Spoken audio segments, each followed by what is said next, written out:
เมืองมื่นแขวงเวียงจันทน์ได้จัดกองประชุมเสื่อมซึมเอกสารสำคัญของกองประชุมใหญ่ครั้งที่3ผู้แทนองค์คณะพรรคเมืองและทาบทามบุคลากรรอบ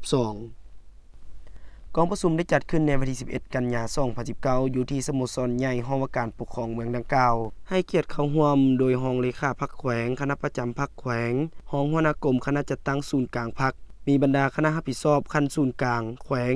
คณะประจำพรรคเมืองกรรมการพรรคเมืองพร้อมด้วยแขกถูกเชิญภายในเมืองเข้าร่วมสหายภูวรบุญวิไลกรรมการพรรคแขวงเลขาพรรคเมืองเจ้าเมืองเมืองมื่นพร้อมด้วยคณะประจำพรรคเมืองของเจ้าเมือง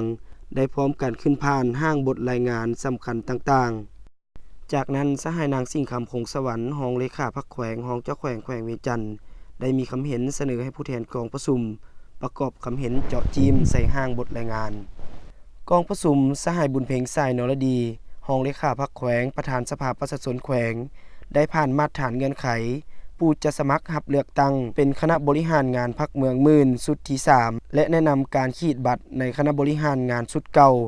เป้าหมายใหม่เพื่อให้บรรดาสหายผู้แทนกองประชุมได้ดำเนินการขีดบัตรและป้อนบัตรอย่างถูกต้อง